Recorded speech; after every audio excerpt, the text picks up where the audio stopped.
Nintendo GameCube came in loads of great colours, but there was one that came out in Japan and not in the UK that I always wanted, and now I've got it. Hi, welcome back to the shed. I've got a friend in Japan who's very kindly procured me a spice orange Nintendo GameCube. This console, 2 controllers. We're going to clean it up, restore it, use a process called Retrobrite to get the yellows and browns back to nice bright greys, restore this to its former glory. I'm planning to open it up, strip it down, make it look like it did when it was new. While it's open, we'll also be doing a few mods with it, so take a look and we'll see how it turns out. Right, so let's see what we've got. There's the console itself, which is quite yellowed on the front. 2 official Spice Orange controllers, Game Boy Advance link cable, and 2 somewhat yellowed memory cards. Alright, first the console. On top, there's a few very light scratches. It's a little dirty here and there on the plastic. The thing I'm slightly concerned about is this here. Obviously the memory cards were inside. This has gone quite yellowed. But what I'm also noticing is that the Game Boy player is a slightly brighter orange than the console itself. Now I'm not sure if that means that the orange of the console is also slightly discoloured or if it was always a slightly different colour. If I follow a particular treatment for this panel, I may try it with the console. Now I don't want to mess up this because I've wanted one of these for a long time, but what I'm possibly thinking is, seeing as the rear panel here is the same colour as the rest of the shell, I may do that as a test piece. So when I dismantle, I'll take out the rear panel, I'll try that with the UV treatment that I'll be doing with the grey part and see if it matches this a little better. If it does, then I'll do the same with the rest of the shell. Otherwise though, everything seems fine. It's mainly just the colour. The condition seems good. Inside's all nice and clean, so I think we'll be alright with that.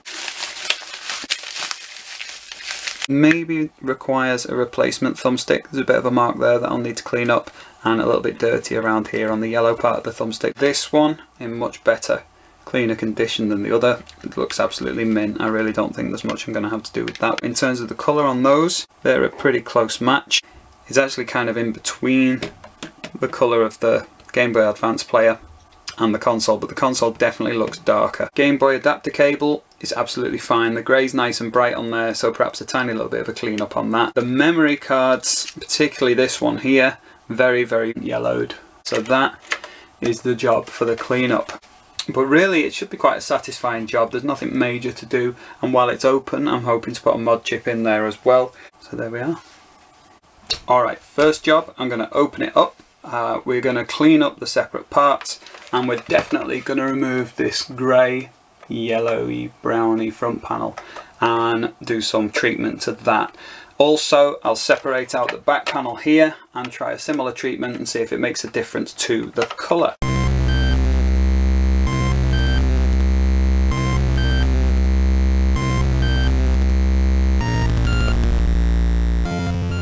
On the inside, nice and bright grey. On the outside, yellowy brown.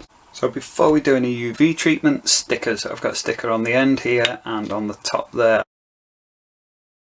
Right, what I've got here is a UV nail lamp I got from eBay. Inside of that there's 4 little tubes which light up when switched on. There's a tray that goes in the underside here, and then you've got that whole little chamber inside like a tiny little sunbed. What we'll do is use this tray, get a lovely view of my camera there, to put these parts in place and just expose them to the UV light. This stuff, which is a peroxide cream, you can just spread it on the surface. You don't need to have it in a bag or anything like that. Get a bit of foil and leave it at the edge of the box as well, just to keep all that light contained. Give the bottle a good shake, put a little bit on there. Now you can wear gloves for this, or you can be stupid like me. Just try not to get it on your hands.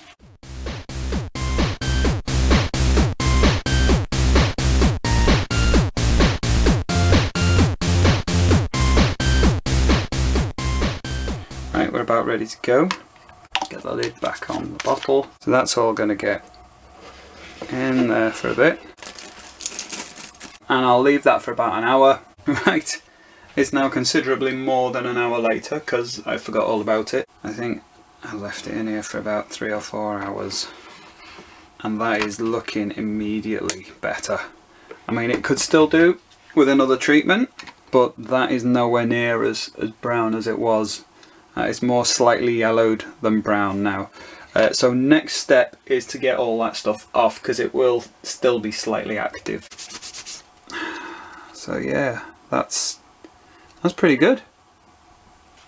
Slightly yellowed, but infinitely better than it was. So what I'm going to do is clean it up, dry it off, give it another go, and then come back to it later on.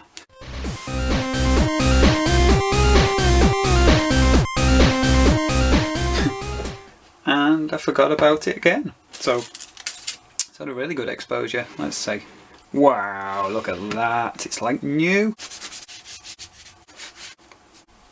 Now the memory cards were an issue on the sides. I think it was that one on the side, maybe the other.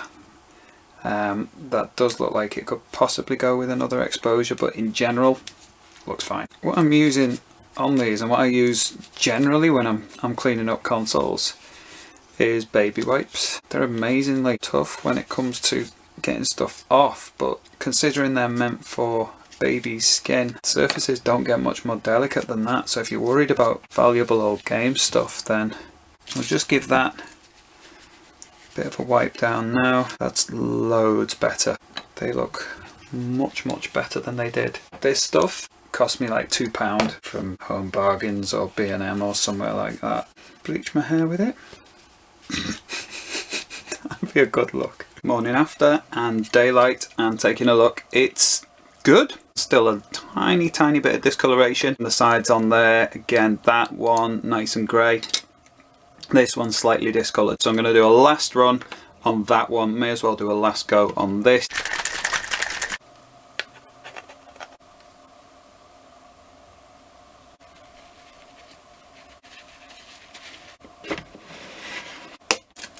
While that's doing, I may as well put one of my memory cards back together. It might be worth giving the contacts a quick clean while it's open, and definitely want to clean up the little metal grounding plate here. Just start with a little bit of alcohol. It's this electronic cleaning solvent. Bought a huge tub of it years ago, and I suspect it'll last me till I'm dead.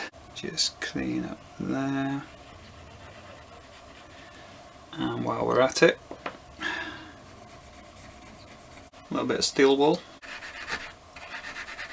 on the other side, just that bit. That's all clean. Now this is being a little bit more stubborn.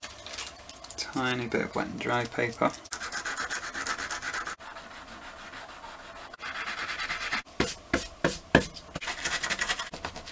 And that should now look much better on the underside of the card. So let's see if we can remember what goes where.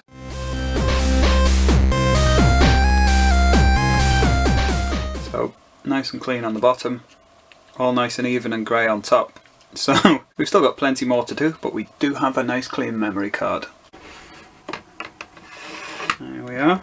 If we compare the front to the back, the front, it's pretty much the same colour. The front of the GameCube now, it really stood out as sort of brown before, whereas in there that looks like a lovely nice bright grey now. Memory card, I think, is about as done as it's going to get.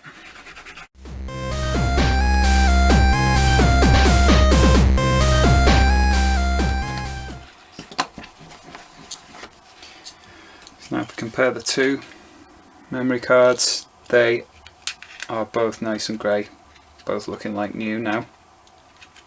Happy with those. Let's take a look at this one now. All nice and clean. It does seem ever so slightly lighter. I think this might be worth doing, you know. It is actually a little closer now.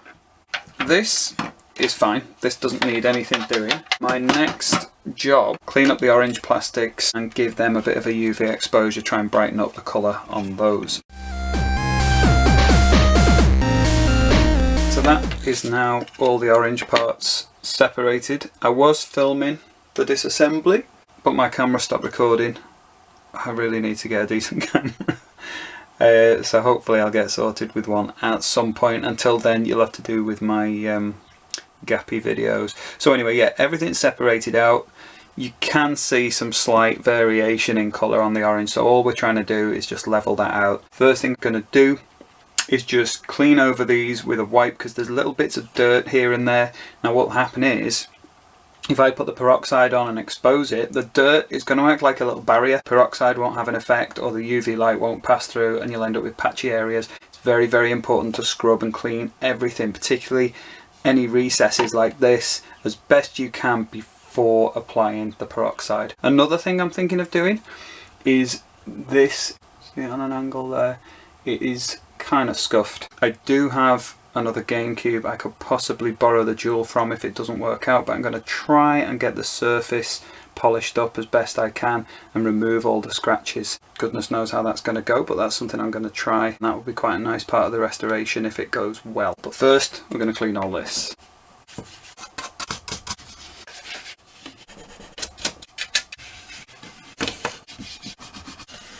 Now it's all apart, I may as well just do the treatment on each bit as I go.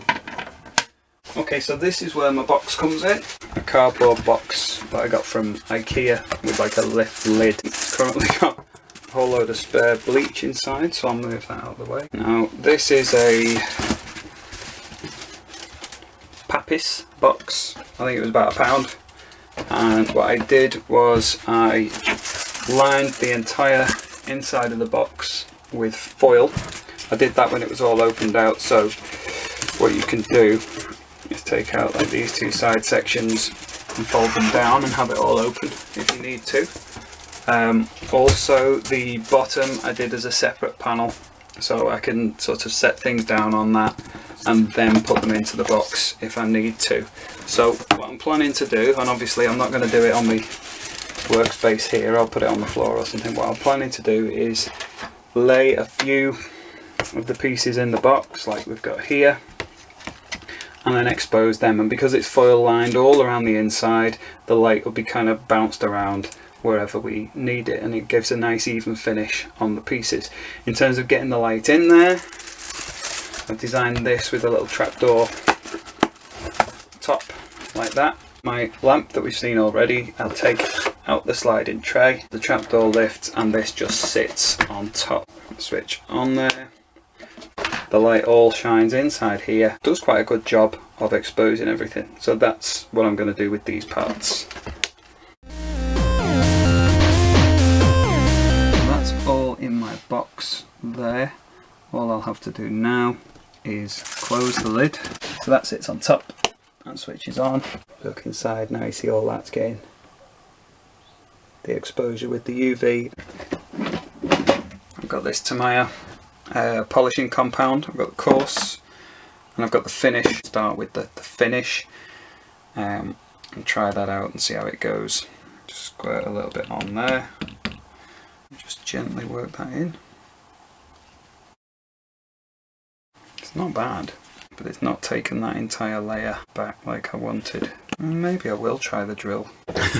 This could get messy because it's quite big, and you compare it to the size of the jewel there, it's pretty massive, but I'll give it a go. Might be alright. Could be a disaster. But if it is, I do have spares, and I'll go with the finish on there again. Spread it across the surface first. It's quite exciting, this. I may end up ruining it, but I think it might work. At variable speed, so I'll start at a slow speed because it might just end up moving off here. I really don't know. Move around these circles.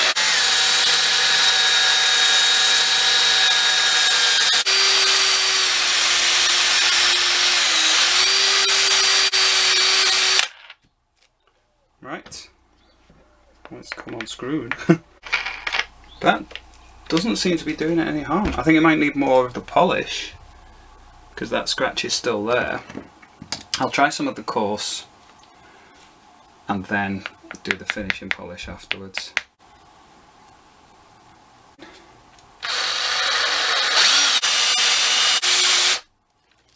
Scratch is still there, but it is definitely going. I'm going to put a bit more of the compound directly on where the scratch is, and then do a bit more.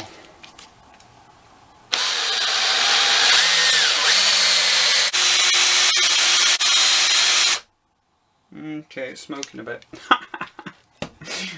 To stop.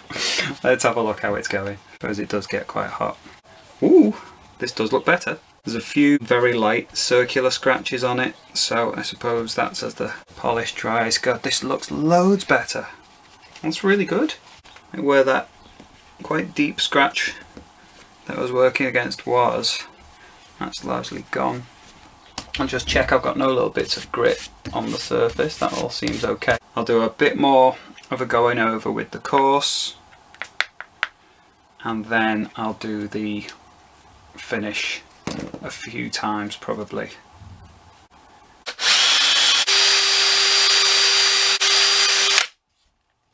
That looks pretty good. Last go now then. I think we are done. That did not get nearly as messy as I thought it would. Now I think what I'll do is I'll let that dry off a little bit and cool down before I buff it. Just clean down all the edges. It's funny, and I laugh at myself, but I love it as well that, you know, hardware that's clearly just been sat gathering dust for years or unloved for years ends up getting this really VIP treatment. Some cleaning solution for like TV, LCDs, things like that. That worked so well. Genuinely impressed and surprised at quite how well that worked. It's going to look good on there. That's going to look absolutely fine. Just like new. Yay. When I was tidying up after the polish, I noticed there was a bit of a scratch on the back of the handle. I love that the GameCube has a handle. So there's some excess polish on my cloth, so I figured I may as well, rather than just let it all dry out, I can rub it in on this surface. Let's see if it can deal with that scratch. This is working. Yay. So the scratch that was really obvious on there, I can barely see now, so I'm sure if I just keep rubbing, keep polishing, no need to use the drill this time, that will come out. Shiny. Now back to its original condition. Good. Got two controllers, 1, 2. That one's in really good shape, so I'm going to pop that one to one side for now. Can I get this one to look better than this one? It's going to be an easy cleanup. Baby wipes and the toothbrush. Work my way around all the little gaps. Crease here, and all the gaps there. The pointy end of a spudger. It's quite good to get into these gaps. I can wrap around the back end of the toothbrush and just get in. So I will work my way around with that to get it all cleaned up. If I compare it to the one I wanted it to look better than, it does actually. Much nicer, much cleaner. There are a load of red marks all over it. I suspect something like nail polish. And the main issue with this one now is this. It's a bit scraped and damaged, so I'm going to look into being able to buy replacement caps for these two if I can, but I mean generally that's going to be great. So I think what I'll do for the next stage, the lid and the upper, I will get both of those prepped with the peroxide, take the others out that are still in the box at the moment, and then put these in and then clean up the other bits.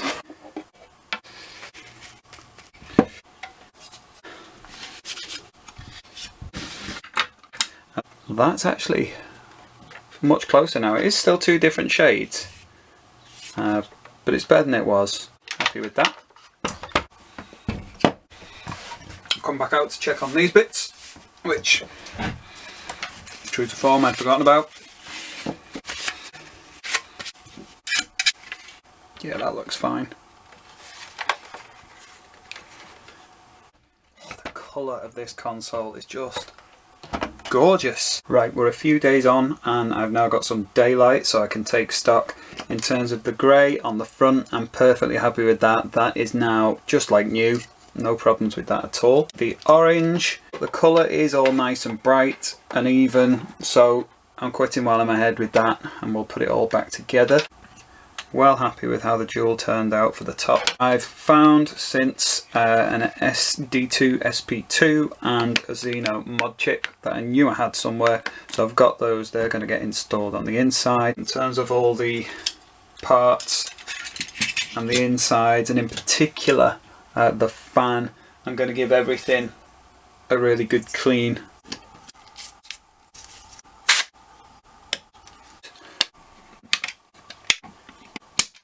Pop in. Top half done, ready to slot onto our completed GameCube.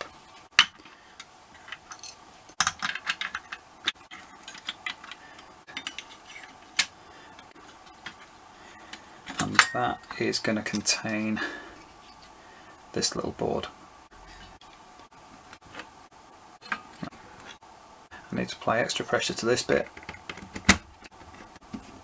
This is going to sit on top, and the plug-in section of that is this little bit here, which would go on there, so that just jump into place. But before I do anything else with that, I've got my mod chip to install, so that's going to go in here. So my next job is actually to take all this out of play and bring in our optical drive, because we're going to put the mod chip in place. Now, I've done a video on this already, so I'm not going to spend ages on it. Right, so that lifts off.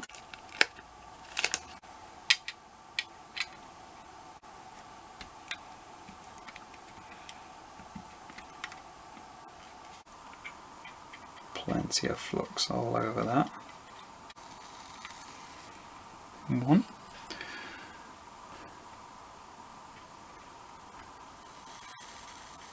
2.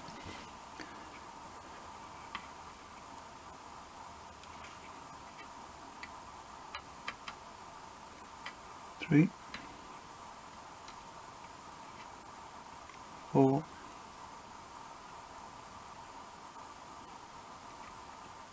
5. Did that go on? Yeah, that looks okay. 6.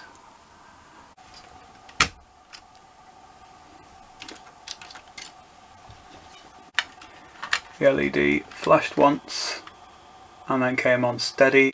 We're all alright.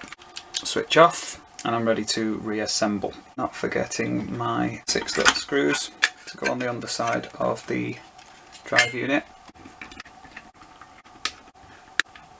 That's all okay. That we'll just slot on top here and plug in. Right, now I've got a load of screws to go in place here, but importantly, and this is one I often forget, because the fan goes in place here like that, there's a screw either end of the fan assembly. However, there's also these 3 screws here, so the first thing I need to do before I forget about them is to put those 3 screws in place. And there's another one here. I've done this before. I put the fan back, screw everything in, and then realise that this sits over the top of that. So I've actually got another screw to put in before I replace the fan assembly. Had to salvage it from an old project, but I found a little blue LED. So the GameCube momentarily over to one side. Control board here, which has got the little LED. Now I just need to remove these 2 points.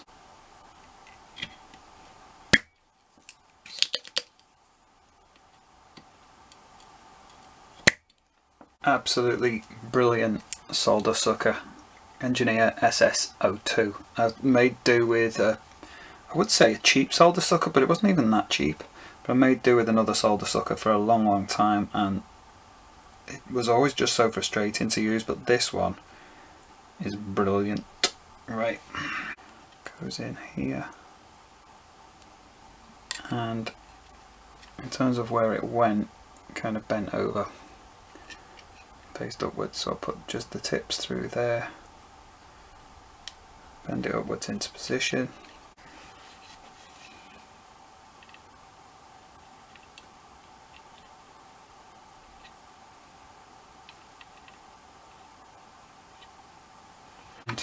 Hopefully that'll light up. Ooh, there we go.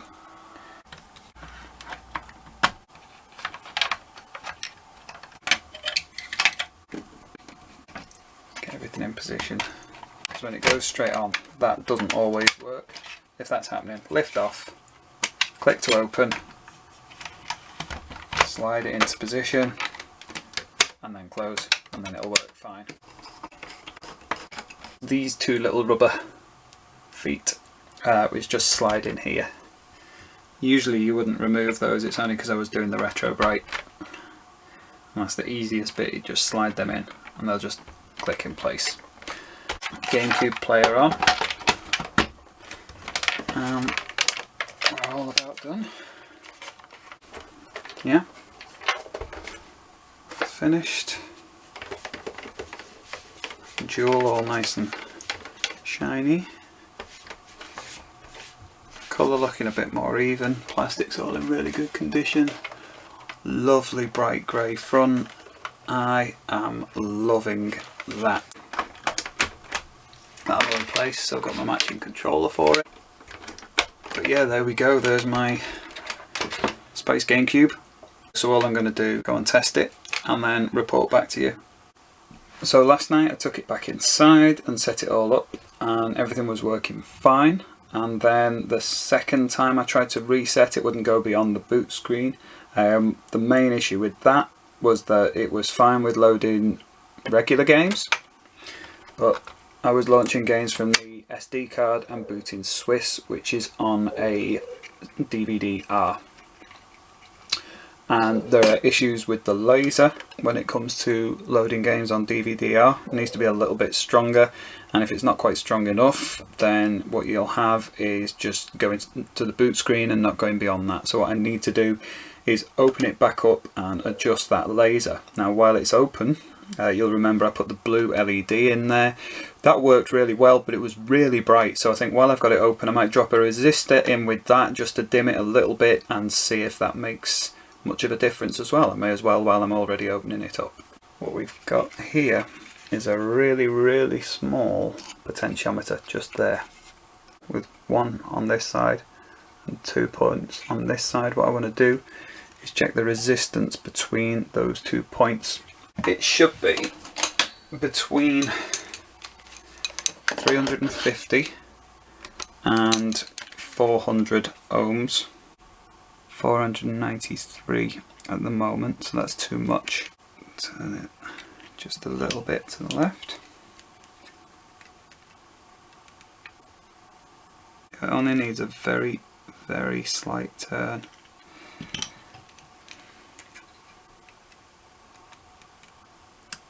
Here we go, so that's now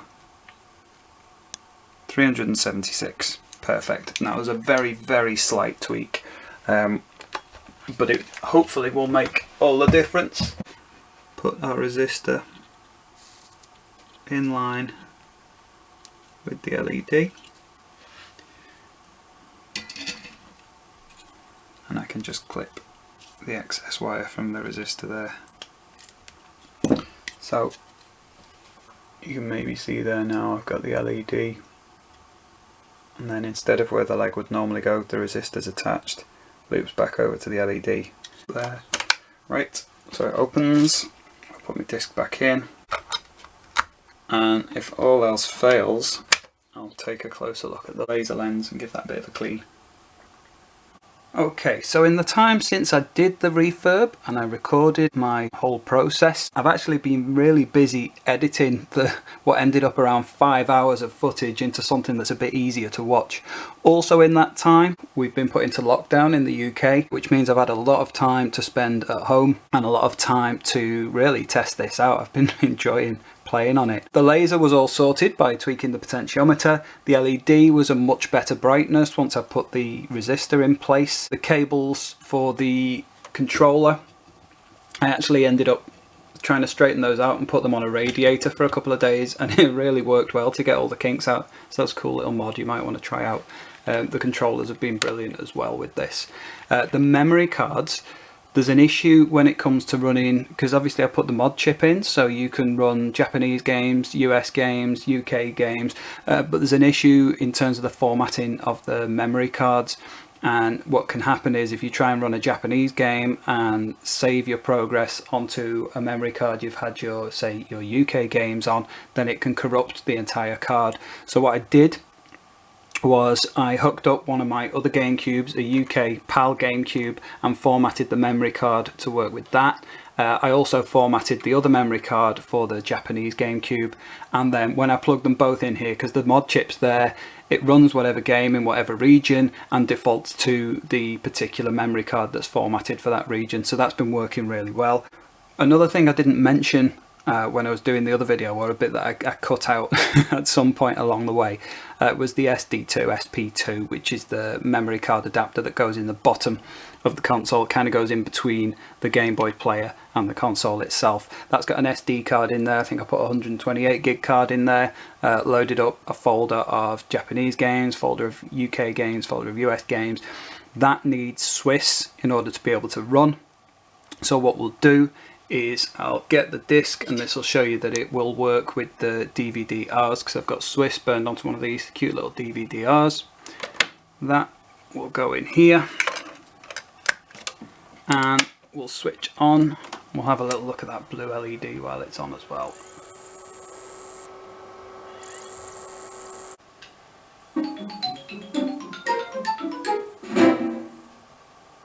As you can see, it's got the serial port 2, so that's where the adapter is placed. It says how much space is on my memory card, how much is free, how much I've put on there.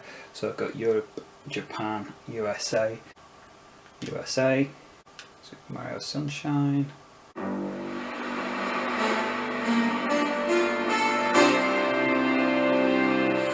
Mario Sunshine! Woohoo!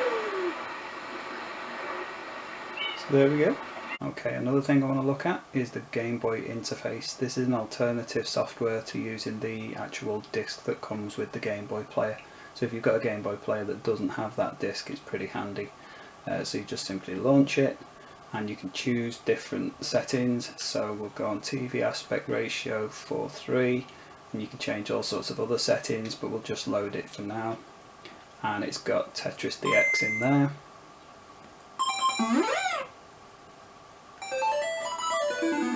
That works fine, and it's all plain around the edges, so that's pretty cool. So there we are, my favourite new old console. Thanks very much for watching, hope you enjoyed it. Subscribe if you want to see more like that, and I'll see you soon. Take care.